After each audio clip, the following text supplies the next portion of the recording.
Pasemos entonces a nuestra sesión del día de hoy, 24 de octubre de 2024. Ahora tenemos dos 24. Hace 2 días teníamos dos 22. Sí, no, tenemos muchos 12. 22 de 2, 2. 12, 2. 24 de octubre de 2024 en Biomatemáticas 1. Hablamos previamente de números. Números.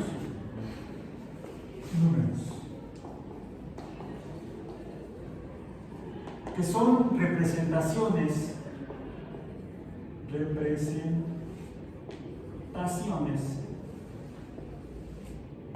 de, llamémosle, entes, no necesariamente cosas. Sí pueden representar cosas. Entes a las que podemos cuantificar. Cuantificables. Para conocer, debemos hacer 2 tipos de preguntas. La pregunta de cómo son las cosas, cómo es. ¿Sí? A eso le llamamos calidad o cualidad. Y entonces hacemos observaciones cualitativas. Y la otra es cuánto hay. A eso le llamamos observaciones cuantitativas. Para las cualitativas necesitamos características de diferentes tipos, pueden ser físicas, químicas, biológicas, vivo, no vivo, se mueve, no se mueve, por ejemplo, biológicas. Físicas, sólido, líquido, se mueve, no se mueve. El movimiento lo estudia la física. Verde o rojo, los colores los estudia la física. Luz o oscuridad, vamos a usar otra palabra. Hay o no hay luz, vamos a decir. Eso sería cualitativo.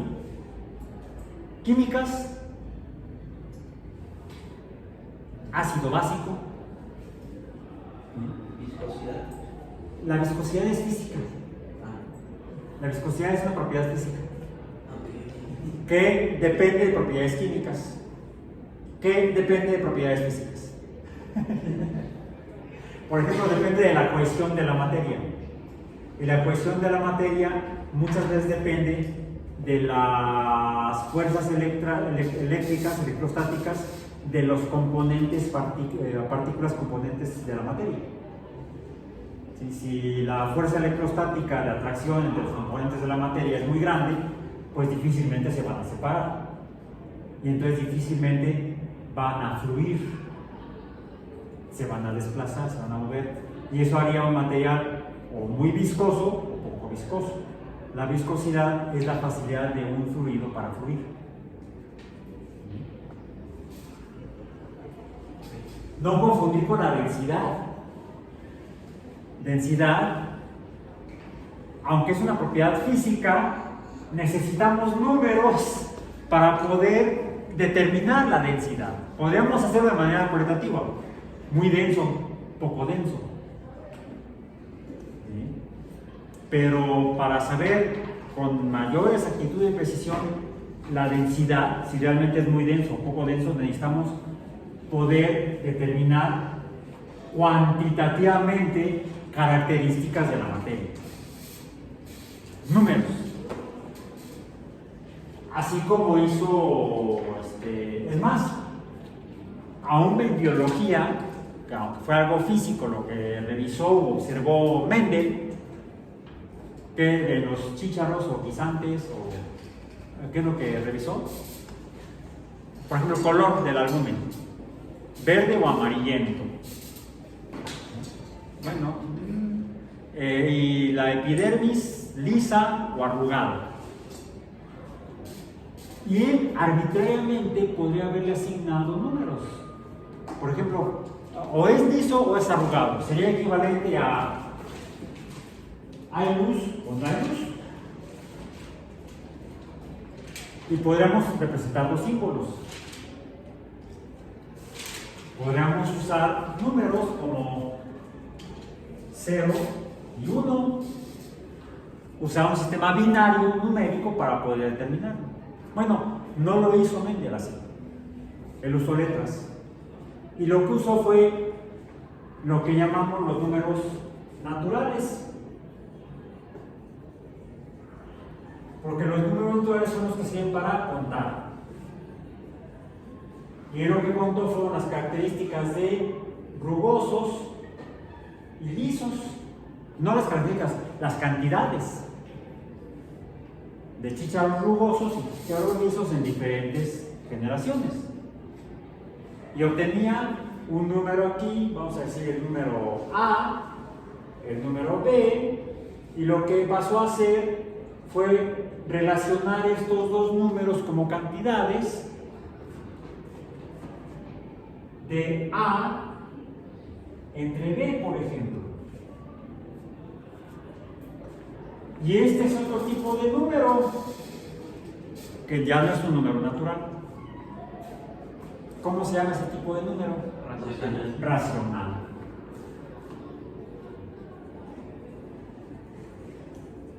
Porque es una razón o proporción de dos números que, por cierto, los números naturales le permitió a Mendel contar chícharos, y chícharos rugosos y lisos, verdes y amarillos, o amarillentos, porque también se quedan medio cafés algunos, ¿no? Rojizos. Y contaba chícharos completos, no contaba pedazos de chícharo, medios chícharos, vamos a decir. Entonces, los números naturales tienen otra característica, que es, los podemos llamar a esa característica que son, no me falles, plumón, enteros, los números enteros. Números naturales, ¿cuáles son? 1, 2, 3, 4, 5, ¿ok? Los números enteros, van de los negativos a espérame, no me hagas más bolas todavía. 1, 2, 3, 4, 5, también. Es decir, los números naturales son números enteros. No así los números racionales. Los números racionales son la proporción de un número natural entre otro número natural o sobre otro número natural. Le llamamos a eso un medio, que es una razón o proporción.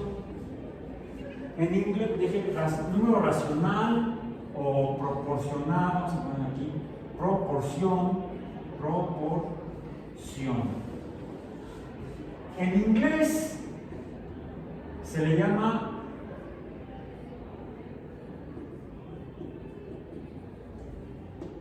quotient. En español le podemos llamar también cociente. Se suena parecido, ¿verdad? Cociente, y no me estoy refiriendo a que cocimos los chícharos. Sopa de chícharos. No. Quotient o cociente o proporción es sinónimo de razón o proporción. Es por eso que los números racionales solemos representarlos con la letra Q rellena de acá. Dijimos que los números naturales los representamos, y aquí voy a borrar este 0 y 1, con la letra N inclinada, no necesariamente cursiva, con una patita gorda, porque ya comió, diría la canción, no es cierto, esa es la letra O, la canción de las vocales. Primero verás que viene la con gorditas, algunas cosas. Luego dice que la I, la O, una es flaca y otra gorda porque ya comió. No, aquí tenemos una pata gorda en la letra N. Aquí tenemos un lado gordo, vamos a decir en la Q. Los números enteros, por cierto, se representan con otra letra. La letra Z, con la diagonal gorda. ¿Sí? Eso es porque viene del alemán Zellen, entero en alemán. Q de quotient, cociente en inglés. N de natural en español, natural en inglés. No sé cómo se diga en alemán. Bien. Es decir, con esta N representamos a todos los números naturales que son los que nos sirven para contar. Los números enteros son todos los que no son racionales. Digamos que aquí sería por eliminación.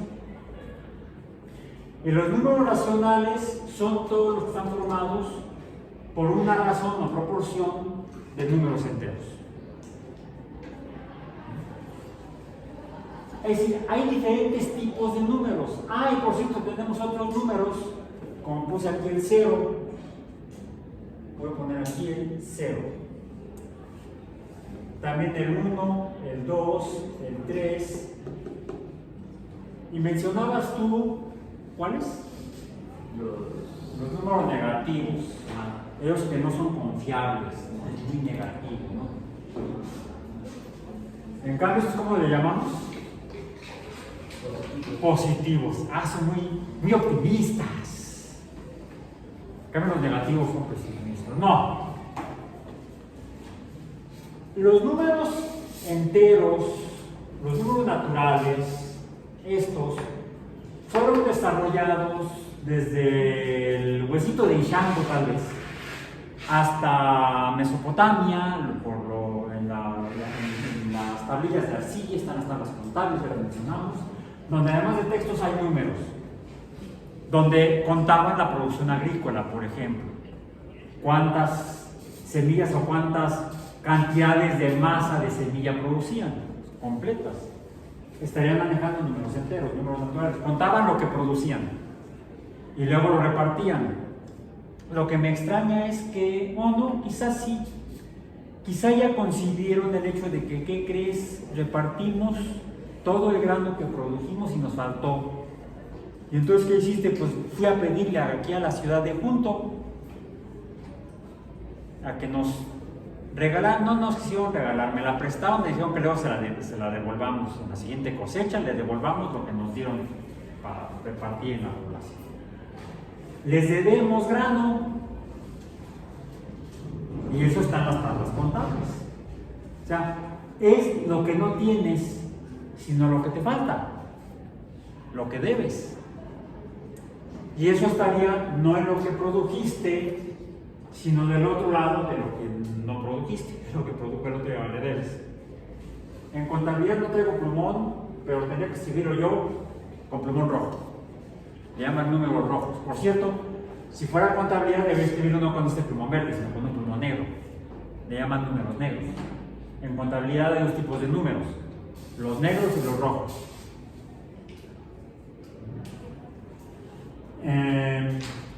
Los números negros son los positivos, son los que puedes contar porque lo tienes, y los números rojos es lo que debes porque no lo tienes y le llaman números negativos. Los representamos en matemáticas como los números naturales, pueden ser enteros, pero con una barra horizontal previa al símbolo del número. Y le llamamos efectivamente los números negativos.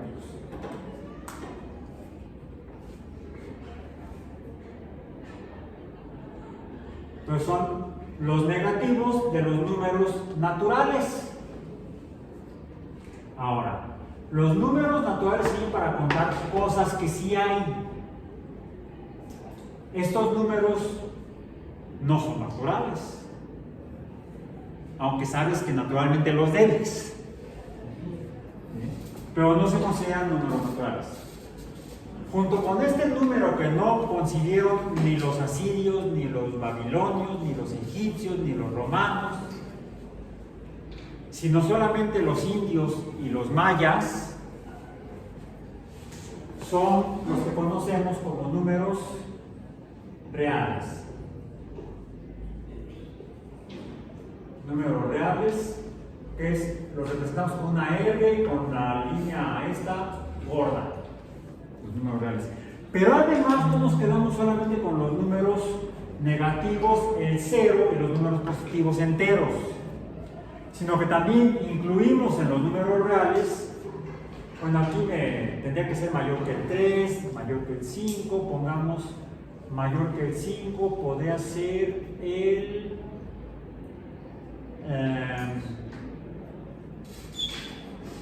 19 tercios.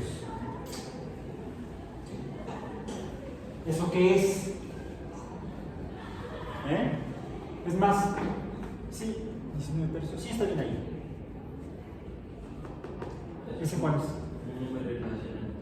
No, es un número racional. Porque es un cociente entre un número entero, el 19, y otro número entero, que es el 3. Ahora, lo voy a poner un poco más a la derecha. Porque aquí voy a poner otro número. Este voy a ponerlo aquí. Entonces era el 19 tercios. ¿Por qué 19 tercios? ¿De qué otra manera puedo escribir 19 tercios? Puedo usar yo otro símbolo que son dos barras horizontales, paralelas.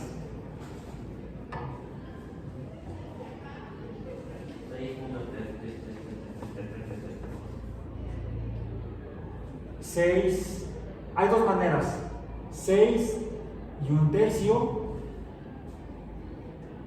¿sí?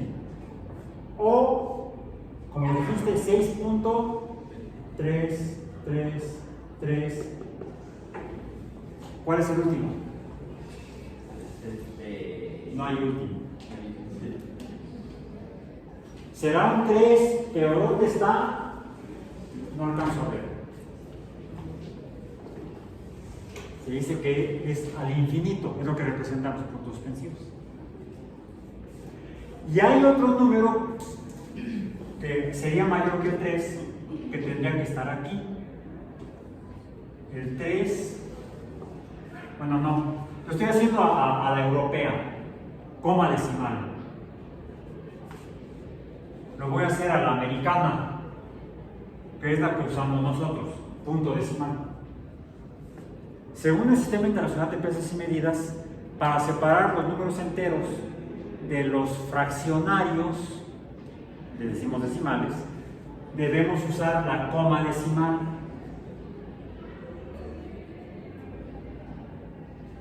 Pero nosotros somos muy rebeldes y no lo obedecemos, y entonces usamos el punto decimal a la gringa, que son más rebeldes y no usan ni los metros. Usan pulgadas, pies, yardas, millas, tuyas, no, millas, furlongs, un montón de medidas de cantidades rarísimas, ¿no? Onzas, ¿sí? Las onzas y los onzos, libras, si es que la libras, ¿sí? Nosotros en general usamos el sistema internacional. Usamos metros, fracciones de metros, que pueden ser decímetros, centímetros, milímetros. Es más sencillo, todo lo divides en 10 partes. O en múltiplos, metros, decámetros, hectómetros, kilómetros, juntas de 10 en 10. En cambio, ¿cuántas pulgadas son un pie?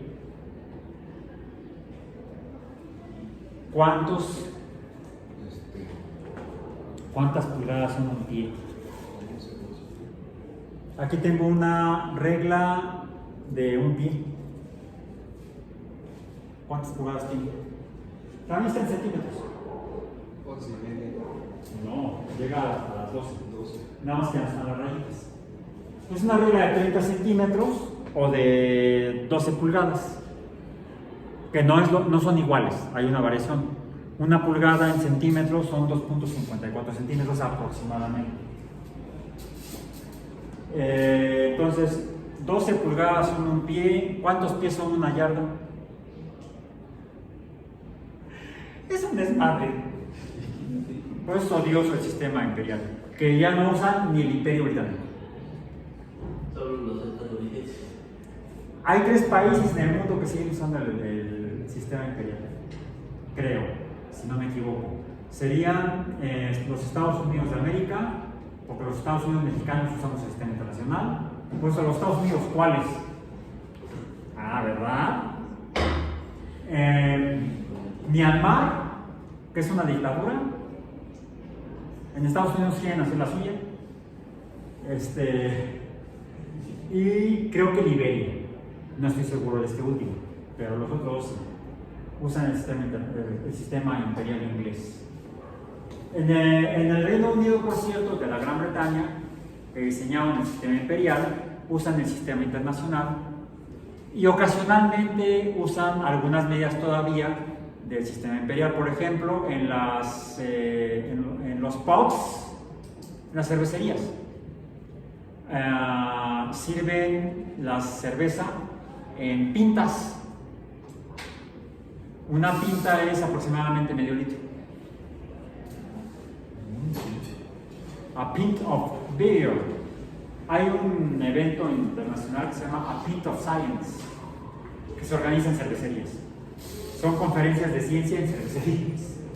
Son buenísimos los ingleses para hacer eventos de divulgación científica y de cerveza. Ok, entonces, aquí voy a separar con el punto decimal el 3 de un 1.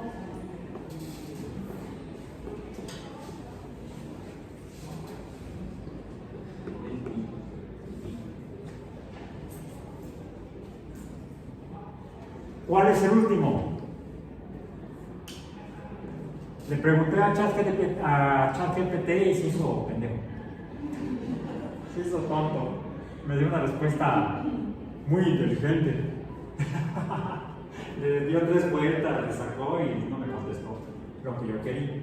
Porque nadie lo sabe. ¿Cuál es el último decimal de pi?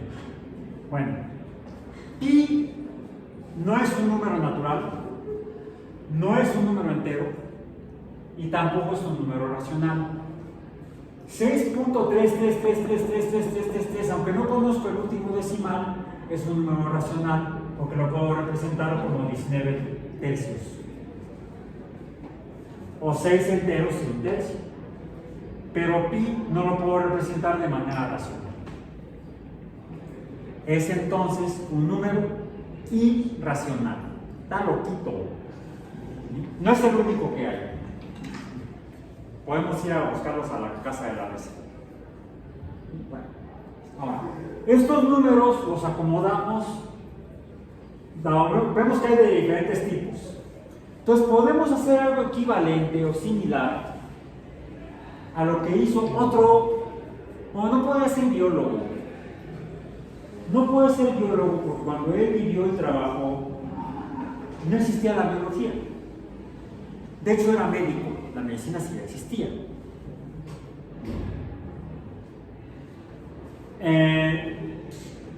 Pero trabajaba con plantas, estudiaba plantas, coleccionaba plantas y usaba plantas para hacer medicina, para la terapéutica. Ella usaba plantas, hierba, su terapia herbolaria. Ese médico era...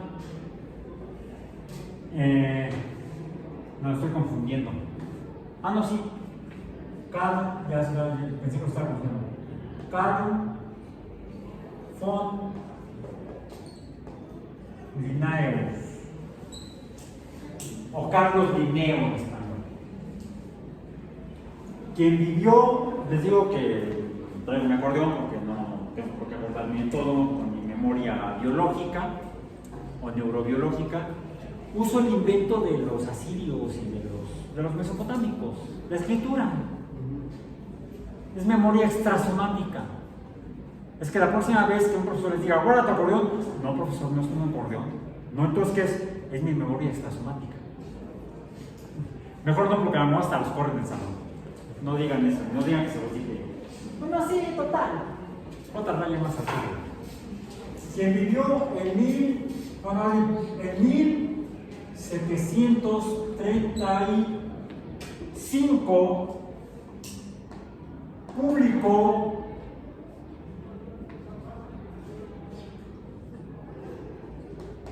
Sistema Naturae o Sistema Natural. Sistema Naturae. Nature no, Naturae. Luego se pronuncia Naturae, Sistema Naturae. En el que en 12 páginas organizó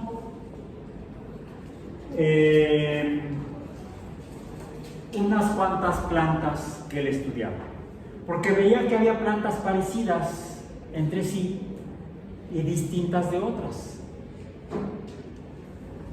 Creó o formó lo que sería la clasificación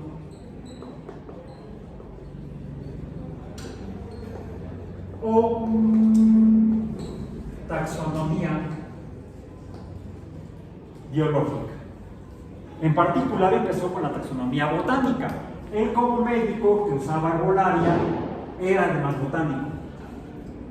No podemos decir biólogo porque la biología no existía. Si estábamos recordando en sesiones pasadas que la biología se funda a partir de 3 teorías fundamentales. La teoría celular, que si bien se empieza a construir por ahí de 1600 y algo, con el pasar de varias décadas y trabajos de diferentes naturalistas, que no biólogos, es decir, estudiosos de la naturaleza, como Linneo, también podemos decir que era médico, botánico y naturalista, llegaban a la conclusión de que todos los seres vivos estaban formados por células, la teoría celular.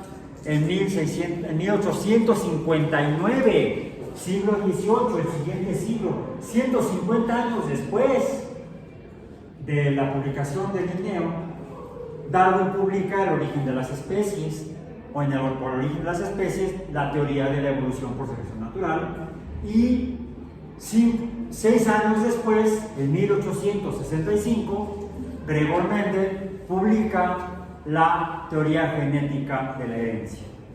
Y entonces se conforman los 3 fundamentos básicos que explican cómo funcionan los seres vivos en principio. La fundación de la biología como ciencia.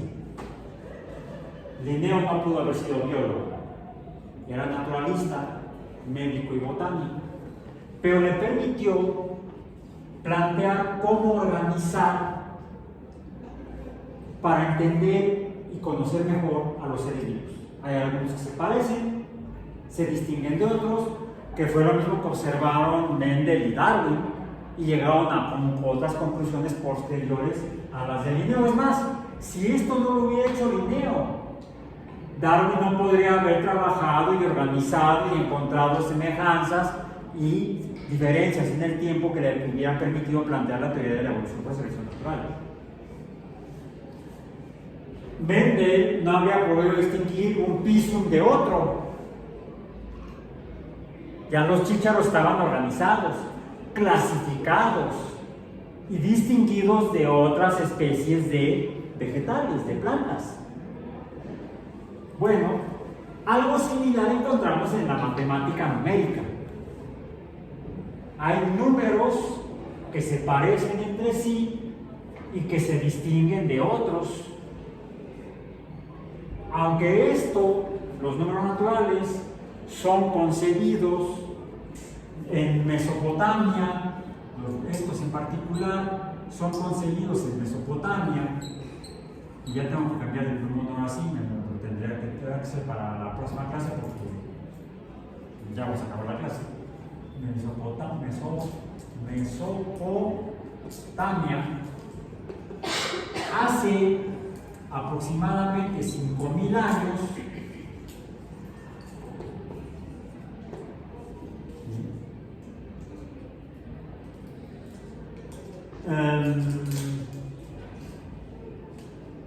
Y a partir de esto se desarrolla la matemática hace 5000 años.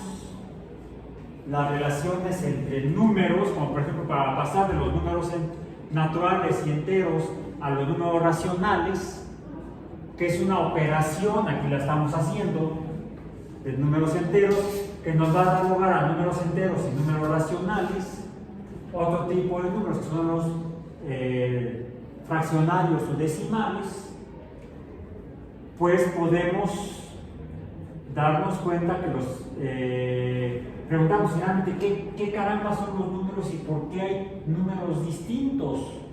Tendríamos que organizarlos como Linneo organizó a las plantas primero, y en ese trabajo y curiosidad de organizar terminó publicando 10 ediciones diferentes del Sistema Nature. La última para 1758, aquí dice mi acordeón, había organizado o clasificado 4.400 especies de animales y 7.700 especies de plantas.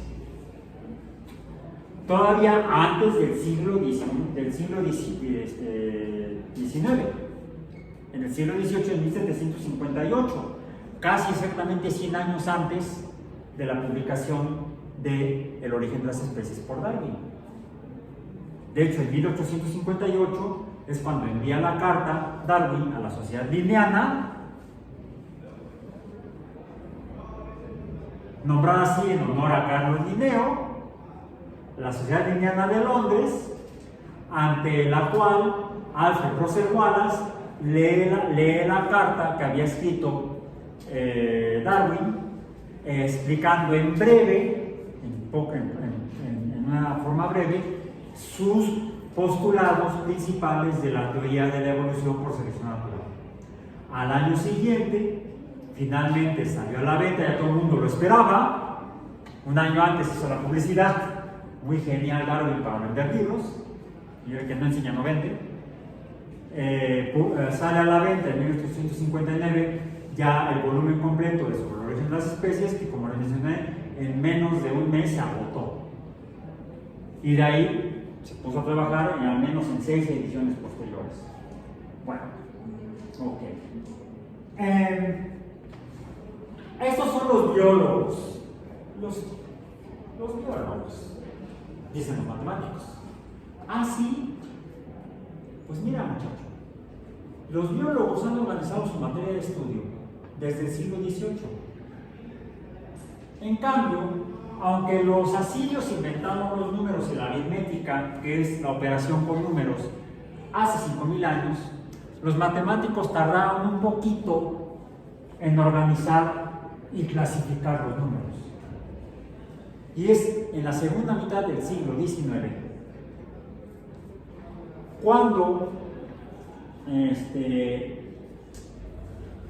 Georg Cantor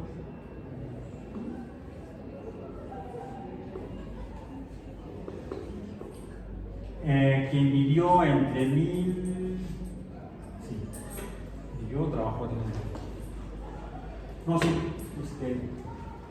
trabajó trabajó en sus años de trabajo entre 1874 y 1897.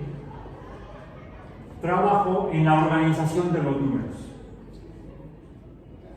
Planteó entonces la clasificación o la organización de números en grupos o clases a las que él llamó conjuntos, y planteó entonces la teoría de conjuntos, la cual es útil afortunadamente, aunque la plantea hasta el siglo XIX. Los principios generales de la teoría de conjuntos permiten que sea usada para organizar todo tipo de conocimiento, incluido, por ejemplo, el conocimiento biológico. Entonces se convierte en una herramienta que puede ser usada en la clasificación biológica. De ahí que hoy en día ya no hablemos tanto de taxonomía y sistemática, sino de cladística o clases de seres vivos. Cladística. En el caso de la matemática, Cantor describe a los conjuntos o clases en biología, vamos a decir, a la colección de un todo de determinados y distintos objetos de nuestra percepción o nuestro pensamiento llamados elementos del conjunto. Es la definición formal. ¿Cómo podemos entenderla? Es una colección o grupo de objetos, podríamos llamarle entes, porque pueden ser cosas tangibles como bancas, o conceptos abstractos, hasta imaginarios, podemos hablar de hadas azules y duendes morados,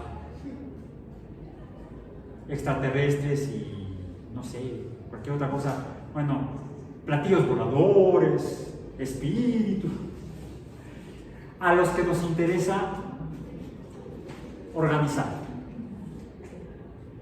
Vemos, según la gente que piensa en esta cosa de espectros, fantasmas, tienen hasta diferentes tipos de bichos, ¿no? O cosas. Pueden organizarlos usando una teoría de conjuntos. Pero ¿qué características deben tener? Esos objetos que se van a organizar, y fíjense, lo dice Cantor, de nuestra percepción, lo que vemos o tocamos, o nuestro pensamiento, cosas que podemos imaginar, llamados elementos. ¿Qué características deben tener? La característica que deben tener es que deben tener, más bien las propiedades que deben tener es que deben compartir características. Así como en la biología organizamos a los seres vivos por semejanzas, animales, plantas, animales se mueven, plantas, parece que no, digo parece, hay otras características, otras propiedades. Bueno, pero también podríamos hablar de hongos, que no son plantas. ¿Cuáles otros? Protistas, monedas, de alguna manera los podemos organizar. Y dentro de las plantas encontramos que algunas tienen vasos, presentan sistemas vasculares.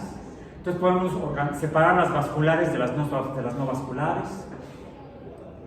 Hay algunas dentro de las no vasculares que se ven verdes, otras se ven rojas. Las algas, hay algas verdes, hay algas rojas, hay algas microscópicas, hay microalgas. Entonces podemos organizarlas en conjuntos diferentes, porque tienen propiedades que comparten unos y las distinguen de otros. Es a eso a lo que se refiere Cantor, para poder organizar en conjuntos, pero se refiere preferentemente, él era matemático y lo que se va a dedicar es a organizar los números. Y entonces podemos comenzar por identificar que tenemos al conjunto de los números reales. ¿Cuáles son? Todos. Los racionales y los irracionales. Los irracionales son reales. También los racionales, también los enteros. Los negativos, por cierto, puede haber negativos racionales. -1/2, -3/4, -5/3 son negativos. Son reales. Los números naturales, pues son todos los reales, pero de aquí para allá. Bueno, no todos, solamente los números enteros son números naturales. Pero no, aunque el -1 y el -2 son enteros, no son naturales. En los enteros tenemos los positivos y los negativos, pero no a los irracionales ni a los racionales. En los racionales no tenemos a los enteros ni a los irracionales. Entonces podemos organizar los diferentes conjuntos, los diferentes números en diferentes conjuntos. Y para esto debemos ser muy precisos y exactos. Debemos apelar entonces a las definiciones de la semiótica. La semiótica es la parte de la filosofía que estudia el lenguaje, pero en particular los significados del lenguaje. No las reglas del lenguaje, sino los significados del lenguaje. Así podemos utilizar los conceptos de la semiótica para aplicarlos en la comprensión de la teoría de conjuntos, por ejemplo. ¿Qué son los números? Según la semiótica son representaciones de entes, y a eso le llamamos signo. Estos son los signos que representan cantidades. Por ejemplo, esto que representa, este representa,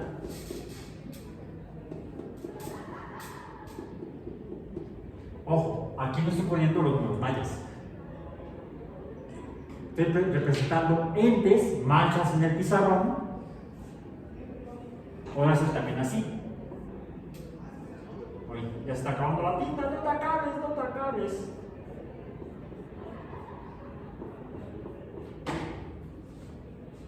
Es más, alguien podría hacerlo así.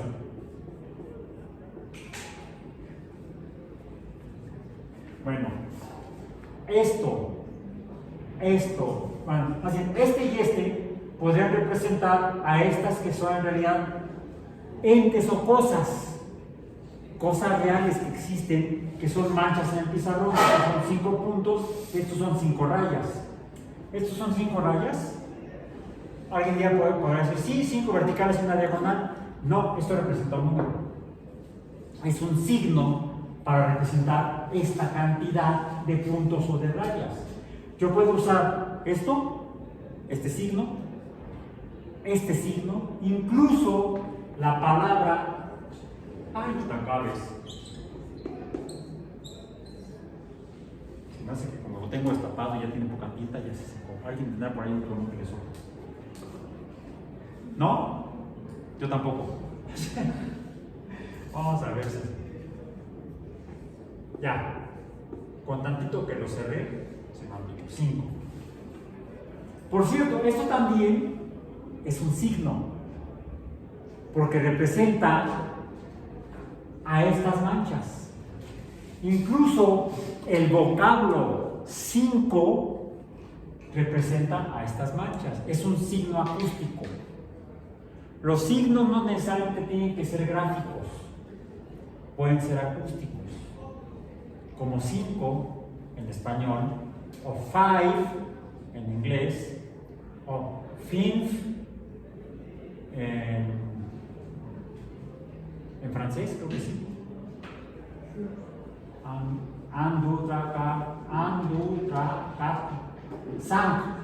Cinco. 1, 2, 3, 4, 5. No, 5 es en alemán, creo. ¿Cómo? Bueno, a mí me sale como 5. Pero creo que es que se pronuncia como una Q. Algo así es en alemán. 5.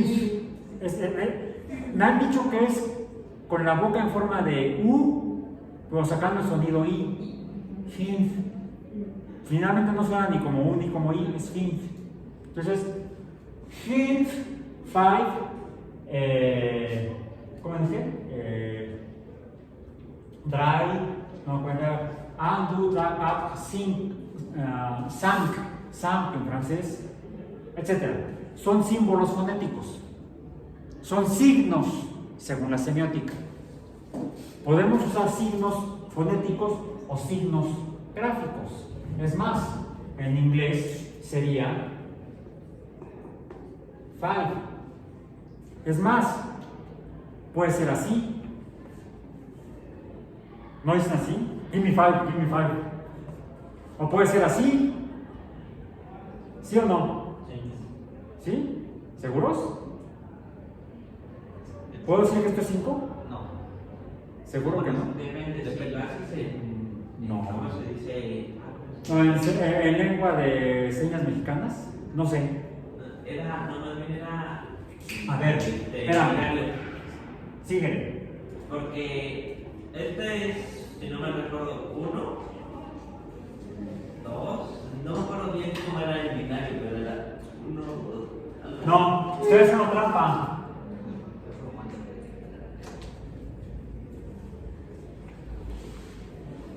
5 romano.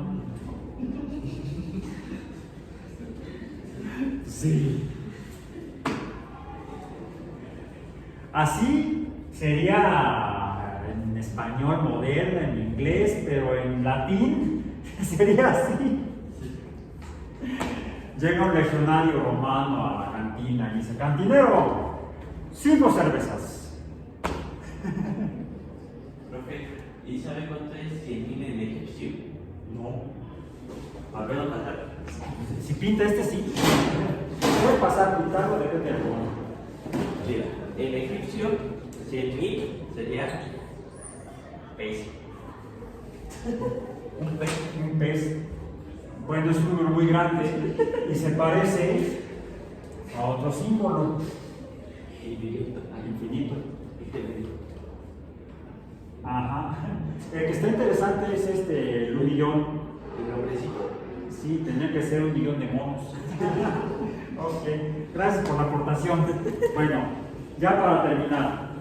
Entonces, en semiótica, los signos son los signos como que representamos cosas, no pasa nada, no sé, nada más porque hace una banca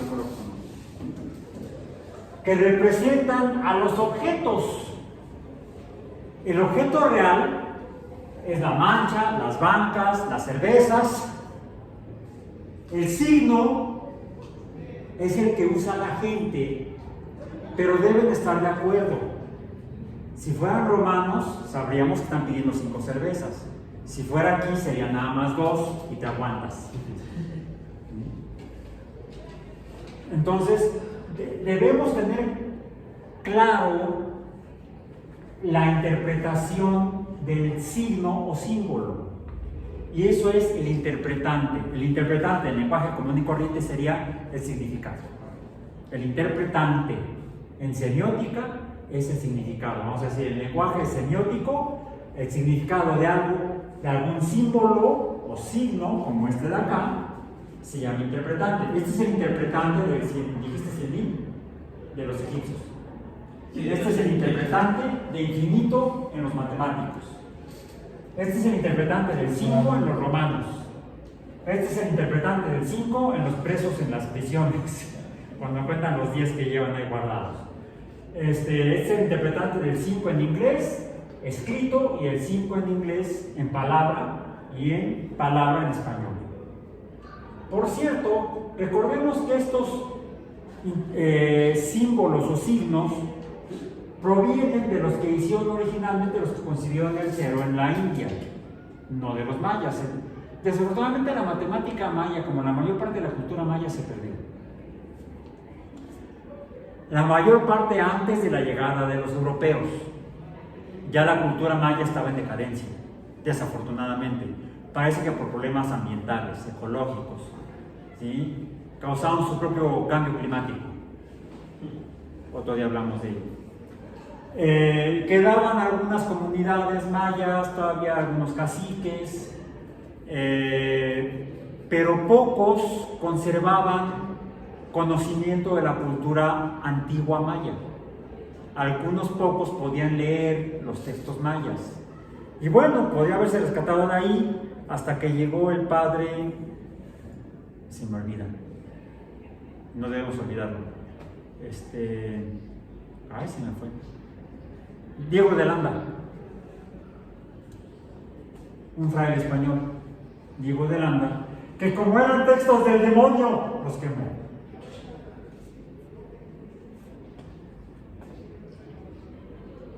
Y todavía sin tener que pedir perdón. Eso no tiene perdón del demonio. Bueno, desafortunadamente eso provocó que hasta después de la Segunda Guerra Mundial, un ex soldado soviético logró finalmente descifrar, se me olvida su nombre, si no lo había olvidado, logró descifrar los textos mayas. Empieza con K su apellido. Googleenlo. ¿Quién fue el descubridor del decodificador del maya? Bueno, ok. Esa decodificación e interpretación de los textos, les digo lo que se llama el interpretante. no el intérprete es el que lo hace, es la persona, el interpretante es el significado.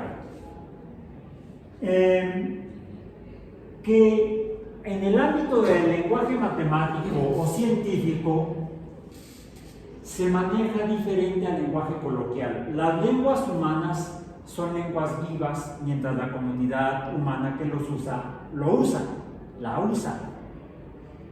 Y evolucionan en el tiempo, cambian. Por ejemplo, el español que hablamos ahorita no tiene nada que ver con el español con el que Cervantes escribió el Quijote. Y mucho menos con el que no sabemos quién, porque es anónimo. ¿Y quién es ese cuate? ¿Tiene tantas obras? El tal anónimo. Quien escribió las leyendas o la narrativa de las aventuras de Mi Señor. Bueno, eso es en español moderno. En español antiguo, Mío Cid. Las leyendas o las andanzas de Mío Cid. ¿La han leído? Era un texto que antes se leía típicamente en la clase de literatura en la secundaria. Pero no es decir, es el que convirtió. Sí, que un héroe ibérico, no español porque no existía España. Ahí sí tienen razón los españoles. Fueron los reinos de Castilla y Aragón los que llegaron aquí y hicieron el desmadre. Aún así, los herederos son la casa de Borbón. Y así como la actual presidenta es hija de una activista del 68, porque ya los responsables ya murieron, bueno, a nombre del gobierno mexicano y del Estado mexicano, la actual presidenta ofreció disculpas a las víctimas de la matanza del 68. Y ni ella ni su mamá participaron en la matanza, al contrario, la mamá estuvo en el movimiento y se salvó. La hija ofrece disculpas a nombre del Estado mexicano. Bueno, sería moral que a nombre de sus ancestros, de las coronas de Castilla y Aragón, la corona española actual dijera perdón por lo que hicimos mal. Digo, es de gente decente pedir perdón. Bueno, ya, eso no es matemática, pero sí es importante. ¿Por qué? Porque lo importante es cómo interpretamos el lenguaje. Si leemos el Mío Cid en español antiguo, que lo pueden conseguir en las librerías, hay una casa editorial que en un solo volumen tiene las dos versiones, en español moderno y en español antiguo. Y uno lee el español antiguo y parece portugués.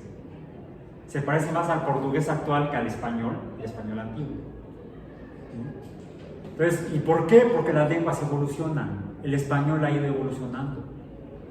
Digo, ya simplemente con el Quijote, que es más para acá, lo leemos y muchas cosas no las entendemos.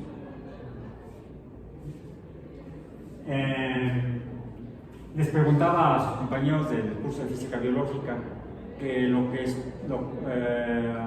una cosa es el clima, que es lo que estudia la climatología, y otra cosa es el pronóstico del tiempo meteorológico. ¿Saben cuál es la palabra del tiempo meteorológico? Hay una palabra en español, en inglés es weather, es una palabra. En español hay una palabra para no tener que decir tiempo meteorológico. No, clima.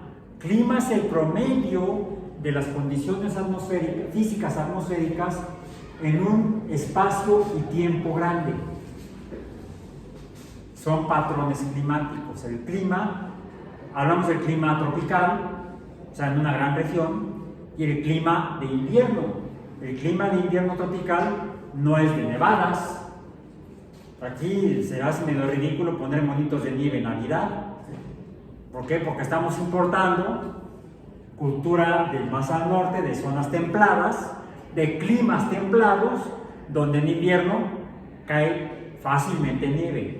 En la Ciudad de México no cae nieve desde 1967. Yo tenía 6 años. Desde entonces no hay nevadas en la Ciudad de México. En las montañas sí, pero no en la ciudad. Porque el clima aquí tampoco es tropical. aunque estamos en el trópico, estamos en una montaña arriba de 2000 metros. Entonces tenemos un clima de montaña tropical, que es diferente. Y tiene sus características en invierno, en verano, en otoño y en primavera. Por ejemplo, el otoño es lluvioso y el invierno es seco. En cambio, si se van, no sé, a Canadá, a Suiza, a Noruega, a Rusia, en invierno, a Nueva Zelanda, en invierno, hay nieve. Se van a Australia en invierno, es seco, como aquí, porque es tropical. Ese es el clima. Bueno, y los que dicen que va a llover, o que está nublado, o que hay viento, o que está soleado, es la témpera. ¿Lo habían oído? Ya casi nadie lo usa.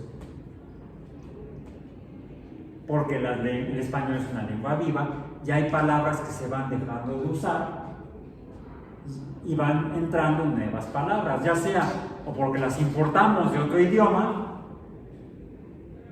¿Sí, güey? ¿O no, güey? No, esa es una deformación. Porque no viene, aunque la escriben como si fuera camino, ¿sí? A veces, o a veces en una forma, en un vocablo rarísimo para mí. Yo soy boomer. Eso que escriben así suena como en inglés, camino, way. Pero esto viene del español de mi tiempo. Ay, no te sé qué es. A veces, quizá porque me está censurando el plumón y como está grabándose para YouTube. Porque entonces lo usábamos como palabrota, aunque es nada más de 4 letras. Hasta hay una marca de ropa.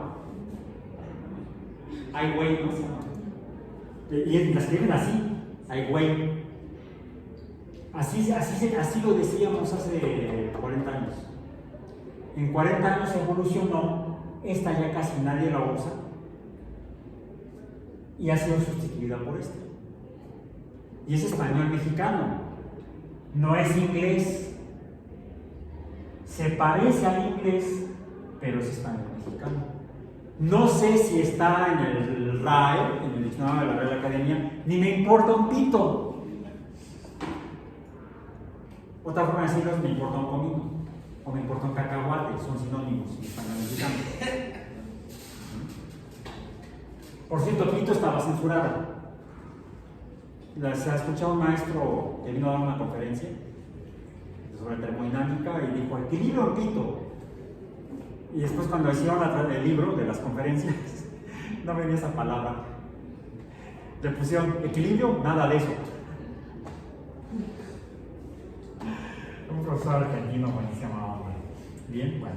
Entonces, como se dan cuenta, hay diferentes interpretantes. Esto, en mis tiempos, así voy a sonar como viejito, como mi abuelita. Esto era un insulto. ¿Sí?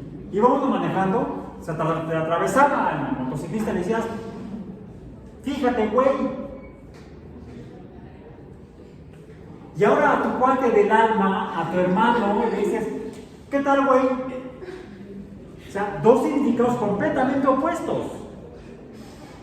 Este es afectivo y este es ofensivo.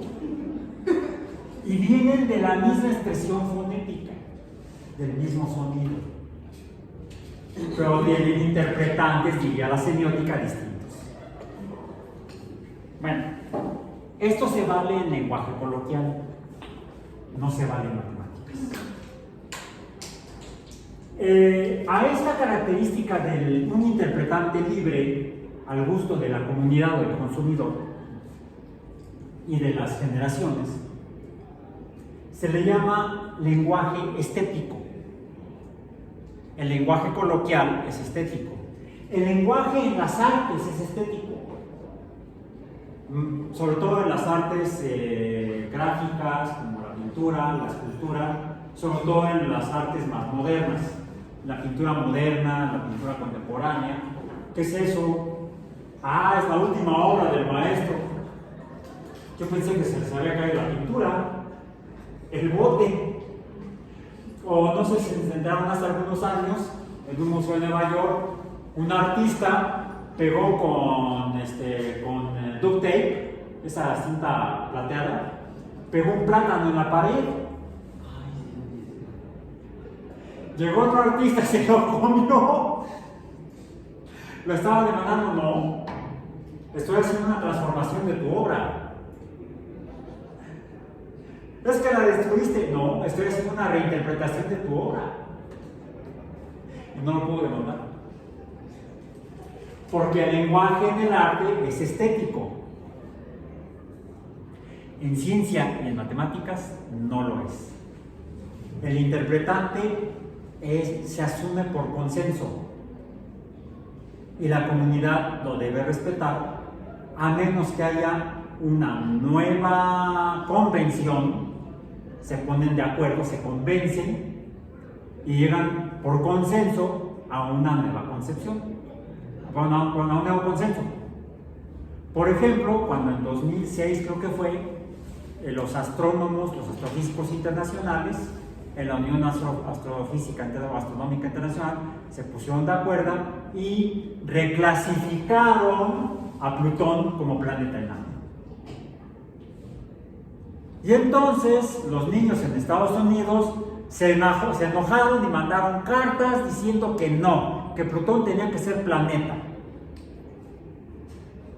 ¿Qué tienen que ver los niños con los astrónomos?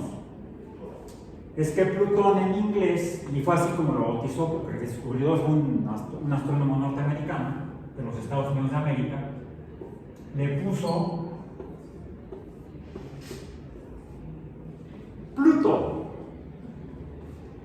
Así es, en inglés es Pluto, en español Plutón. Y eso fue en 1930. Meses después, un dibujante y caricaturista de los Estados Unidos de América dibujó un personaje como la mascota de su principal personaje, un ratón de calzones rojos. Dibujó su mascota, un perro. Un ratón tiene de mascota un perro. Bueno, el arte es estético, no es ciencia. ¿Y cómo se llama el perro? Plutón en español, Pluto en inglés. Y lo hizo Disney en honor al planeta que había descubierto Clyde Tombaugh, el astrónomo norteamericano que descubrió el entonces noveno planeta del sistema solar. Bueno, actualmente el sistema solar, según los astrónomos, está conformado por 8 planetas y varios planetas enanos, entre ellos Plutón, que fue el primer planeta clasificado como planeta enano del sistema solar. Dio lugar a una nueva clase de planetas, pero los niños en Estados Unidos se ofendieron. Allá ellos. Por hoy nosotros terminamos la clase.